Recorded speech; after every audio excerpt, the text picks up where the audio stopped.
जय हिंद दोस्तों, आप सभी लोगों का बहुत बहुत स्वागत है। तो अब हम आज दूसरा वीडियो जो मैप पे देखेंगे वो यूरोप से रिलेटेड है। पिछला जो हमने देखा था वो अफ्रीका से रिलेटेड देखा था। यूरोप में हम पूरा फिजिकल और पॉलिटिकल मैप एक बार में कवर नहीं करेंगे क्योंकि बहुत सारी डिटेल हैं, बहुत सारे क्वेश्चंस पूछे जाते हैं।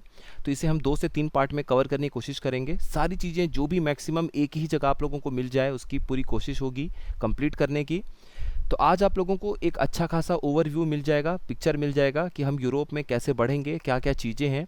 एग्ज़ाम से रिलेटेड जो इंपॉर्टेंट पॉइंट हैं, क्वेश्चंस हैं, उनको डिस्कस कर लेंगे जो पूछे जाते हैं। तो देखिए, सबसे पहले फिजिकल मैप आप उठाइए। थोड़ा थोड़ा कहीं ब्लड होगा बट चीज़ें आपको बता देंगे, तो इससे चीज़ें क्लियर हो जाएंगी। मैप का कभी भी वीडियो देखिए, अपना एटलस ओपन कर लीजिए। एटलस में जैसे जैसे बताते चलेंगे मार्क कर लीजिएगा। आपके पास एटलस होना ही चाहिए, उसका कोई विकल्प नहीं है। तो चलिए सबसे पहले स्टार्ट करते हैं। देखिए, फिजिकल मैप जब भी आप देखेंगे यूरोप का, तो उसमें आपको ये नज़र आएगा यूराल माउंटेन्स, यूराल की पहाड़ियाँ आपको देखने को मिलेगा रशिया साइड में। ये आप समझ लीजिए, यूराल की जो पहाड़ियाँ हैं ये यूरोप का ईस्टर्न बॉर्डर है। मतलब पूरब में अगर आप आगे बढ़ते चले जाते हैं रशिया में, तो आपको यूराल की पहाड़ियाँ देखने को मिलेंगी। जब आप यूराल की पहाड़ियों को पे रुक जाएंगे, जब आप सपोज करिए कि बहुत लंबा एक पहाड़ का रेंज है हिमालय की तरह और आप वहाँ पर रुक गए, तब आपने किसी से पूछा, एक गाइड आपने हायर कर लिया है, आपने उस गाइड से पूछा कि ये पहाड़ कौन सा है। उसने बोला सर यूराल पहाड़ी है। यूराल के उस पार अगर आप जाते हैं तब भी आप रशिया में ही रहेंगे, लेकिन वो हिस्सा रशिया का एशिया में कहलाता है कि आप एशिया में पहुँच गए। तो यूराल के पश्चिम साइड में अगर आप मौजूद रहेंगे तो आप यूरोप में मौजूद रहेंगे। अगर उसको पार करके आप पूरब में चले जाएंगे तो आप एशिया में पहुंच जाएंगे। रशिया का लगभग 3/4 हिस्सा जो है वो आपका एशिया में पड़ता है और 1/4 लगभग 23-24% के आसपास का जो हिस्सा है वो आपका यूरोप में पड़ता है। अब जब आप यूराल की पहाड़ी घूम लिए, अब आप पश्चिम में आगे बढ़ना शुरू होते हैं। जब आप उत्तर के साइड से पश्चिम में आगे बढ़ना शुरू होंगे तो यहाँ पर आपको एक समुद्र देखने को मिलेगा। इस समुद्र का नाम है वाइट सी। वाइट सी इस समुद्र का नाम है, इसको मार्क कर लीजिएगा।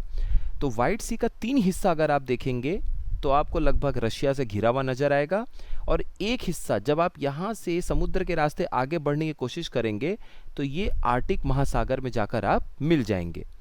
ठीक है। अब देखिए, यहाँ पर आपको एक पेनिनसुला, एक प्रायद्वीप देखने को मिलता है रशिया में, जिसका नाम है कोला पेनिनसुला। कोला पेनिनसुला यानी कि कोला प्रायद्वीप। आपको यूरोप के मैप में इतने ज़्यादा पेनिनसुला देखने को मिलेंगे, इतने ज़्यादा प्रायद्वीप देखने को मिलेंगे कि यूरोप को इसीलिए कहा जाता है पेनिनसुला ऑफ पेनिनसुला, यानी प्रायद्वीपों का प्रायद्वीप, क्योंकि इतने ज़्यादा आपको पेनिनसुला देखने को मिलता है। तो ये इंपॉर्टेंट है। पहला क्या नाम है? Kola peninsula. कोला पेनिनसुला जो कि 3 हिस्से से पानी से घिरा हुआ है, और ये आपका कौन सा हिस्सा है? पूरा का पूरा रशिया में ही आता है कोला पेनिनसुला। कोला पेनिनसुला में घूमने के बाद अब आप और आगे बढ़ रहे हैं बोथनिया की खाड़ी यानी गल्फ ऑफ बोथनिया की तरफ। अब आपका मन हुआ कि नॉर्वे, स्वीडन, फिनलैंड घूमा जाए। तो रशिया से जब आप पश्चिम साइड में जाने की कोशिश करेंगे तो ये जो आपको एक देश देखने को मिलेगा ये है फिनलैंड। जब आप गल्फ ऑफ बोथनिया पहुंच जाते हैं, गल्फ ऑफ बोथनिया पहुंचने के बाद आपको ये खाड़ी 2 देशों के बीच में नज़र आती है। पॉलिटिकल मैप में हम देखेंगे तो आपको और ज़्यादा क्लियर होगा। एक आपको देखने को मिलेगा इधर स्वीडन, ठीक है, और इधर जो आपको देखने को मिलेगा पूरब में वो है फिनलैंड। तो आपसे ये सवाल पूछा जा सकता है कि जो गल्फ ऑफ बोथनिया है यानी कि जो बोथनिया की खाड़ी है वो कौन से 2 देशों के बीच में उपस्थित है, स्थित है? तो वो है आपका पश्चिम में, इधर क्या है? इधर है आपका स्वीडन, और पूरब में क्या है? फिनलैंड। तो स्वीडन और फिनलैंड, इन दोनों देशों के बीच में आपका गल्फ ऑफ बोथनिया है। गल्फ ऑफ बोथनिया से अब आप पश्चिम में थोड़ा घुमाइए। जब पश्चिम में घूमेंगे तो एक और देश है, ये कैनेडियन, ये जो आपको ये स्कैंडिनेवियन पहाड़ देखने को मिल रहा है, ये है नॉर्वे का हिस्सा। ये है नॉर्वे, ये है स्वीडन, और ये है फिनलैंड। Norway, Sweden, Finland. ठीक है। अब आप ध्यान ये दीजिए, आपने 2 नाम अक्सर पढ़े होंगे देशों के समूह का। एक आपने देखा होगा स्कैंडिनेवियन, एक आपने पढ़ा होगा नॉर्डिक। इन दोनों में फ़र्क क्या है? फ़र्क ये है कि जब आप नॉर्वे को लेते हैं, स्वीडन को लेते हैं और डेनमार्क को एक साथ लेते हैं तो इन 3 देशों का समूह कहलाता है स्कैंडिनेवियन देश। इसमें जब आप फिनलैंड को शामिल कर लेते हैं और जब आइसलैंड को शामिल कर लेते हैं तो ये कहलाता है नॉर्डिक देश, यानी कि +2। तो 3 देश कौन से हैं, 3 देश कौन से हैं एक साथ जो आपके स्कैंडिनेवियन कहलाते हैं? नॉर्वे, स्वीडन और डेनमार्क। ये 3 देश मिलके क्या बनाते हैं? स्कैंडिनेवियन। और इसमें +2 कर दीजिए। +2 का मतलब इधर हो गया आपका फिनलैंड और इधर हो गया आपका आइसलैंड। ये दो और मिला देंगे तो ये क्या कहलाएगा? आपका नॉर्डिक देश कहलाएगा। अच्छा, अब हम क्या होता है कि अब आपके पास 2 ऑप्शन है। आप अभी यहाँ पर हैं स्वीडन में। स्वीडन से जब आप गल्फ ऑफ बोथनिया से और दक्षिण में बढ़ेंगे तो आपको बाल्टिक समुद्र देखने को मिलेगा। पॉलिटिकल मैप में यहाँ पर आपको 3 देश देखने को मिलेंगे, इस्टोनिया, लातविया और ल्यूथेनिया। ये 3 देश जो पॉलिटिकल मैप में आपको देखने को मिलते हैं बाल्टिक समुद्र के साथ में, उनको बाल्टिक स्टेट कहा जाता है। तो बाल्टिक स्टेट में यही 3 देश हैं, ये आप समझ लीजिएगा। इलायची आप पढ़ते हैं, इलायची, तो उसी से याद रखिएगा। ई से एस्टोनिया, लातविया और ल्यूथेनिया, एल से जो बाद में आता है। अच्छा, अब आप आगे बढ़ते हैं। अब आपका मन हुआ कि गल्फ ऑफ बोथनिया, बोथनिया की खाड़ी घूम ली गई अपने शिप से, फिर आप बाल्टिक समुद्र भी घूम लिए। अब आप यहाँ से आगे बढ़ना चाहते हैं समुद्र के रास्ते। समुद्र से होते जब आप आगे जाएंगे तो यहाँ पर फिर से आपको एक पेनिनसुला, प्रायद्वीप देखने को मिलेगा जो कि 3 तरफ से समुद्र से घिरा हुआ है। इसका क्या नाम है? इसका नाम है जूटलैंड पेनिनसुला। मार्क करिए, जूटलैंड पेनिनसुला। जूटलैंड पेनिनसुला में सवाल आ चुका है कि कौन कौन सा देश इसमें शामिल होता है। एक ऑप्शन देगा डेनमार्क, एक ऑप्शन देगा डेनमार्क और जर्मनी। तो याद रखिएगा कि इसमें डेनमार्क और जर्मनी दोनों ही देश शामिल होते हैं किसमें? जूटलैंड पेनिनसुला में। जूटलैंड पेनिनसुला के बगल से जब आप आगे बढ़ते हैं, मतलब इसी समुद्र के रास्ते से आप आगे बढ़े, तो आपको एक समुद्र और देखने को मिला जिसको पार करने के बाद ही आप यूके जा पाएंगे, क्योंकि अब आपको लंदन घूमना है। तो इस समुद्र का नाम है नॉर्थ सी। तो नॉर्थ सी के उत्तर में क्या है? नॉर्वे है। एक तरफ क्या है? थोड़ा स्वीडन का हिस्सा है। पूरब में क्या है? डेनमार्क है। अगर और अच्छे से हम देखें, जो अभी हमने प्रायद्वीप पढ़ा वो है जूटलैंड पेनिनसुला। जूटलैंड पेनिनसुला में कौन से 2 देश हैं? एक है आपका डेनमार्क और एक इसमें थोड़ा सा हिस्सा आता है जर्मनी का, लेकिन आता जरूर है, इस बात को ध्यान रखिएगा। तो उत्तरी सी को आपने पार किया, नॉर्थ सी को। अब नॉर्थ सी को पार करने के बाद आपका यूके में स्वागत है। जब यूके में आप ध्यान देंगे, आपको यहाँ पर सिर्फ अभी 2 चीज़ें पढ़नी है। यहाँ पर आप मार्क करिए अपने मैप में पेनिन्स रेंज। यहाँ पर बीचों बीच आपको एक पहाड़ों की श्रृंखला देखने को मिलती है जो है आपका पेनिन्स रेंज, PENNINES। ये है पेनिन्स, ठीक है। पेनिन्स की रेंज आपको देखने को मिलती है बिल्कुल यूके के बीचों बीच। और उसके बाद आपको यूके के पश्चिम साइड में एक देखने को मिलता है कैम्ब्रियन की पहाड़ियाँ। तो कैम्ब्रियन माउंटेन्स और पेनिन्स रेंज ये दोनों कहाँ स्थित है? यूके में स्थित है, यह आपको ध्यान रखना है। अब देखिए, अगर आप यूके में हैं, आपने यूके घूम लिया, अब यूके से अब आपको आना है फ्रांस। आपके पास 2 तरीका है, या तो आप इस रास्ते अगर आते हैं दक्षिण पूरब साइड से, तो एक स्ट्रेट है, एक जल संधि है जिसको आपको पार करना पड़ता है। इसका नाम है स्ट्रेट ऑफ डोवर, ठीक है। ये स्ट्रेट ऑफ डोवर कौन से 2 देशों को अलग करता है? Straight of Dover separates which 2 countries? तो इसमें एक हो जाएगा इंग्लैंड और दूसरा क्या हो जाएगा? दूसरा हो जाएगा फ्रांस। लेकिन अगर आप कहीं पश्चिम में पहुंच गए, आप दक्षिण पश्चिम में पहुंच गए, वहां से आप फ्रांस जाना चाह रहे हैं, तब आपको जो एक समुद्र का हिस्सा पार करना होता है वो कहलाता है इंग्लिश चैनल। तो इसी इंग्लिश चैनल का न्यूज़ आपको कई बार देखने को मिलता है कि कुछ लोग इसको तैर लिए तो उनका Guinness book of world record में नाम आ गया। ये सब चीज़ें आपको देखने को मिलता है।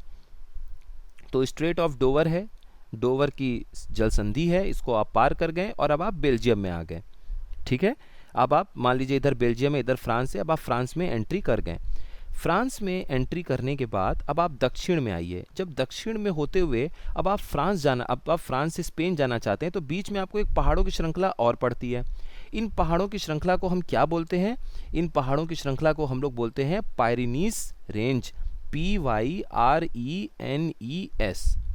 पायरीन्स, ठीक है। ये पायरीन्स की पहाड़ियाँ आपको कहाँ देखने को मिलेंगी? जब आप फ्रांस से स्पेन या फिर स्पेन से फ्रांस से स्पेन या स्पेन से फ्रांस जाने की आप कोशिश करेंगे तो आपको पायरीन्स पहाड़ देखने को मिलता है। अब इसी पायरीन्स पहाड़ पर एक छोटा सा देश है जो कि मुश्किल से 80 हज़ार के आसपास की जनसंख्या का देश है, उसका नाम है एंडोरा। तो एंडोरा जो है वो आप फ्रांस से जब स्पेन में जाने की कोशिश किए तो आपको छोटा सा बड़ा सुंदर सा एक देश जो अपने आप में शहरी है वो आपको देखने को मिला और उसका नाम है एंडोरा। एंडोरा से आप कहाँ एंट्री मारते हैं? आप मारते हैं एंट्री स्पेन में। अब देखिए, हमने 2 ऑलरेडी पेनिनसुला प्रायद्वीप पढ़ लिया है, एक जूटलैंड पेनिनसुला पढ़ा हमने, ये जिसमें जर्मनी और आपका डेनमार्क आता है, और एक हमने कोला पेनिनसुला पढ़ा जिसमें आपका रशिया आता है, पूरा का पूरा रशिया का हिस्सा है। एक और इम्पॉर्टेंट है, ये इम्पॉर्टेंट पेनिनसुला का नाम है आइबेरियन पेनिनसुला। इस आइबेरियन पेनिनसुला में एक तो ये इधर आप पॉलिटिकल मैप में देखेंगे पुर्तगाल को, और बाकी जो हिस्सा आप देख रहे हैं वो है स्पेन, और बीच में जो पहाड़ी आपको पार करनी पड़ी वो है पायरिन्स की पहाड़ी, इसको मार्क करिए। ये आइबेरियन पेनिनसुला पूरा कहलाता है, इसको लिखिए। और इसके उत्तर में जो आप देखेंगे तो कैंटाब्रियन की पहाड़ियाँ आपको नजर आएंगी उत्तर में, जो कि बे ऑफ बिस्के को टच करता है। तो कैंटाब्रियन की पहाड़ी कहाँ पर है? स्पेन के अंदर है, ये बात बिल्कुल याद होनी चाहिए आपको। अब यहाँ देखिए, जब आप उत्तरी छोर में आगे बढ़े तो आपको एक खाड़ी और मिली, इसका नाम है bay of Biscay. Bay of Biscay यानी कि बिस्के की खाड़ी। अब ये बे ऑफ बिस्के अगर आप ध्यान से देखेंगे तो या तो ये फ्रांस को टच कर रहा है अपने पूरब में, या दक्षिण में पूरा का पूरा हिस्सा किसको टच कर रहा है? स्पेन को। तो दो देशों के बीच में ये खाड़ी है मौजूद, आप इसको अच्छे से याद रखिएगा। और बाकी हिस्सा तो इसका अटलांटिक ओशियन में मिल रहा है, नॉर्थ अटलांटिक ओशियन में मिल रहा है। अब यहाँ से अब आप वापस आ गए, जब आप स्पेन थोड़ा बहुत घूम लिए, क्योंकि इससे ज़्यादा अभी आपको नहीं घूमना है। अच्छा हाँ, चलिए स्पेन में आप और दक्षिण में आइए, और यहाँ आते आते आप अंतिम छोर तक पहुँच गए, जिसको पार करने के बाद एक छोटा सा और एक स्ट्रेट है, जल संधि है, पार करने के बाद आप मोरक्को यानी कि आप पहुँच जाते हैं अफ्रीका में। तो ये जो स्ट्रेट आपने पार किया बिल्कुल छोर पर स्थित है, इसे हम बोलते हैं स्ट्रेट ऑफ जिब्राल्टर।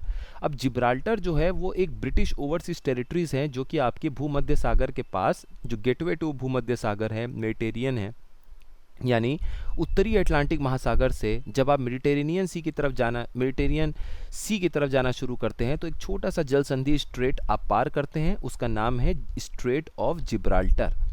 अभी जो जिब्राल्टर है ये ब्रिटिश ओवरसीज टेरिटरी है, मतलब उनका दूर दूर, जो फ्रांस है, ब्रिटेन है, इनका दूर दूर अपना टेरिटरी है अभी भी, तो वही उसी का एक हिस्सा है जिब्राल्टर, और जिब्राल्टर यूके के अधीन आता है। इसको आप जरूर फैक्ट याद रखिएगा।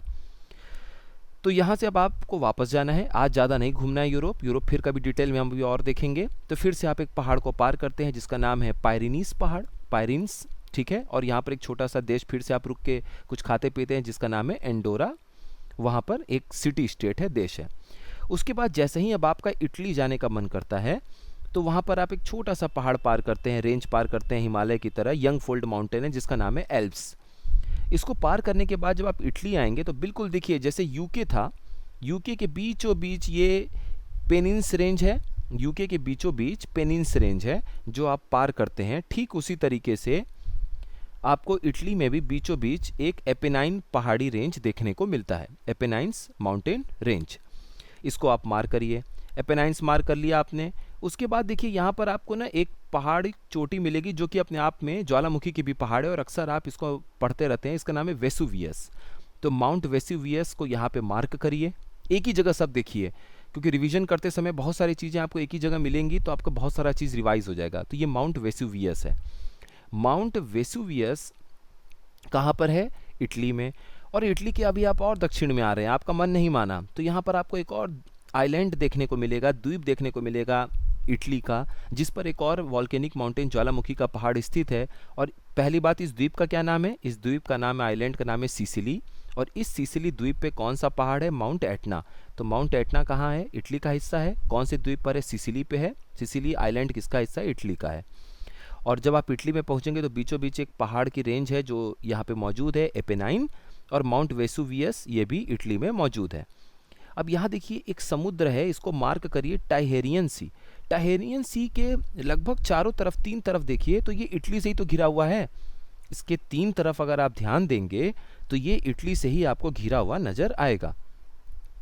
उसके बाद यहाँ देखिए एड्रियाटिक सी है। पॉलिटिकल में हम देखेंगे कि कौन सा कंट्री एड्रियाटिक को टच नहीं करता है, इस तरीके का सवाल देखने को मिलता है। तो फिजिकल मैप में फिलहाल हम लोग इतना ही देखते हैं, और अब हम पॉलिटिकल मैप की तरफ आगे बढ़ते हैं। तो पॉलिटिकल मैप में जब पढ़ेंगे तो बिल्कुल वहीं से स्टार्ट करिए। देखिए ये है आपका एड्रियाटिक सी। अब देखिए सवाल आपसे ये नहीं पूछेगा कौन कौन सा देश टच होता है नहीं होता है, आपसे पूछेगा इंपॉर्टेंट कंट्रीज़ के बारे में, सारे कंट्रीज़ के बारे में नहीं, इंपॉर्टेंट कंट्रीज़ के बारे में जो इसको टच करता है नहीं करता है। ये ऐसे, जैसे मान लीजिए आपसे बोल रहा हंगरी, तो क्या हंगरी बताइए एड्रियाटिक समुद्र को टच कर रहा है? नहीं कर रहा है। सर्बिया कर रहा है, नहीं कर रहा है। ग्रीस, हाँ चलिए ग्रीस को मान लीजिए। इस तरीके से आपको याद रखना है। ऑस्ट्रिया कर रहा है, नहीं कर रहा है। तो ऑस्ट्रिया, हंगरी और सर्बिया, ये 3 देश एड्रियाटिक समुद्र को टच नहीं करते हैं। एक बहुत पहले किसी पीसीएस में ये क्वेश्चन पूछा गया था। और इटली तो चलिए एक तरफ बॉर्डर पूरा बना ही रहा है, तो इसकी कोई टेंशन नहीं याद रखने की।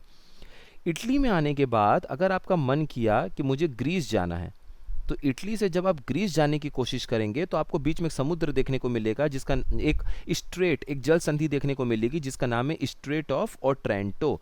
क्या नाम है? Straight of Otranto, OTRANTO। Mark कर लीजिए। स्ट्रेट ऑफ ओट्रेंटो कब मिलेगा आपको? जब आपका मन किया कि मुझे अब इटली से ग्रीस घूमने जाना है। कहाँ जाना है इटली से? ग्रीस। तब आपको बीच में कौन सा जल संधि पार करना पड़ेगा? Straight of Otranto. ठीक है। और ग्रीस से जब आपका मन करेगा कि मुझे अब जाना है तुर्की घूमने जाना है, तब आपको बीच में जो समुद्र पार करना पड़ेगा उसका नाम है एजियन सी। कौन सा समुद्र है ये? Aegean Sea. हम जब Black Sea, Aegean Sea, Sea of Marmara इसको कनेक्ट करते हुए पढ़ेंगे तब आपका फिर से रिवाइज हो जाएगा। अभी फिलहाल बस इतना फोकस रखिए कि जब आप इटली से ग्रीस जाने की कोशिश करेंगे तो आपको एक जल संधि स्ट्रेट पार करना पड़ेगा, जिसका नाम है स्ट्रेट ऑफ ओट्रेंटो। और जब आपको ग्रीस से टर्की जाने का मन करेगा तो जो समुद्र आप पार करेंगे उसका नाम है एजियन सी। इतना क्लियर हो गया? उसके बाद जो इम्पोर्टेंट इनके ये जो भी देश के कैपिटल हैं उनको आप याद रख लीजिएगा। फ्रांस का पेरिस है, स्पेन का मैड्रिड है, और पुर्तगाल का लिस्बन है। ये सब आप देख लीजिएगा। इंपॉर्टेंट जितने हैं कैपिटल आपको पता होने चाहिए। बाकी देखिए, ये हमने यहाँ पर देख ही लिया कि जब आप नॉर्वे, स्वीडन और डेनमार्क को एक साथ पढ़ते हैं तो ये आपका क्या कहलाता है? स्कैंडिनेवियन। फिर इसमें जब आप आइसलैंड और फिनलैंड को भी जोड़ते हैं तो ये पांचों मिलके क्या बनाते हैं? आपके नॉर्डिक देश। उसके बाद एक कॉन्सेप्ट और देख लेते हैं। देखिए, जब आप इंग्लैंड बोलते हैं तो वो एक अपने आप में देश है। ठीक है, इंग्लैंड अपने आप में एक देश है। और इंग्लैंड से जब आप बेल्जियम या फ्रांस जाने की कोशिश करेंगे तो एक जल संधि पार करनी होती है, स्ट्रेट पार करनी होती है, जिसका नाम होता है स्ट्रेट ऑफ डोवर। इस इंग्लैंड में जब आप ये स्कॉटलैंड जो उत्तर में है इसको जोड़ लेते हैं और पश्चिम में वेल्स को जोड़ लेते हैं तो ये तीनों मिलाकर क्या कहलाता है? ब्रिटेन। ठीक है, ब्रिटेन बोल लीजिए, ग्रेट ब्रिटेन बोल लीजिए। और जब आप इसमें आयरलैंड का उत्तरी हिस्सा भी मिला लेते हैं जो नॉर्दर्न आयरलैंड कहलाता है, तब ये इसमें नॉर्दर्न आयरलैंड NI जोड़ते ही क्या कहलाता है? UK। तो समझ में आ गया आपको? सबसे पहले देश क्या है? England, E। इंग्लैंड में जब आप जोड़ेंगे स्कॉटलैंड और जोड़ेंगे वेल्स तो ये तीनों मिलके क्या बना देगा? ब्रिटेन। और ब्रिटेन को भी जब आप इसमें जोड़ लेंगे नॉर्दर्न आयरलैंड को, उत्तरी आयरलैंड को, तो क्या कहलाएगा? ये पूरा मिलाकर UK। तो अब आप समझे इंग्लैंड, ब्रिटेन और UK में यही फ़र्क है। बाकी देखिए, यही हम बात कर रहे थे हम लोग। गल्फ ऑफ बोथनिया की जब बात आएगी तो बीच में स्वीडन और फिनलैंड अच्छे से देख लेते हैं। देखिए, गल्फ ऑफ बोथनिया की जब आप बात करेंगे तो ये सिर्फ स्वीडन और फिनलैंड से घिरा हुआ होगा। और बाल्टिक समुद्र की जब आप बात करते हैं तो इस्टोनिया, लातविया और ल्यूथेनिया, ये 3 देश हैं, ये आपके बाल्टिक स्टेट में आते हैं। बाकी लगभग हमने सब कुछ देख लिया है और इसमें तो कुछ वैसी चीज़ें हैं नहीं। और जो डिटेल है अभी हम जब उसमें पढ़ेंगे फिजिकल मैप में, ब्लैक फॉरेस्ट, अभी हमें नदियों के बारे में पढ़ना है। और कुछ ऐसे क्षेत्र हैं जैसे लोरेन क्षेत्र है फ्रांस में, जहाँ पर आपको आयरन ओर वगैरह देखने को मिलता है। किरूना है जर्मनी में। ये सब चीज़ जब हम पढ़ेंगे और डिटेल में तब आपका और अच्छे से कॉन्सेप्ट एक ही जगह पे क्लियर हो जाएगा। तो चलिए आज इतना ही अपना सेशन कंप्लीट रखते हैं। एक आपको ओवरव्यू मिल गया होगा मैप में। इसको जितना आप बताए हैं उतना आप मार्क कर लीजिएगा। मैप में भी अपने आप पढ़िएगा। जब भी मैप की वीडियो होगी आप एटलस ओपन कर लीजिएगा, या फिर अगर कोई दूसरा कोई मैप आपके पास इसमें मौजूद रहेगा एटलस के अलावा तो उसकी PDF शेयर हो जाएगी, आपको बता देंगे, आप वहाँ से डाउनलोड करके पढ़ लीजिएगा। तो फिर मिलते हैं नेक्स्ट इन्फॉर्मेटिव वीडियो में। आप सभी लोगों का बहुत बहुत धन्यवाद।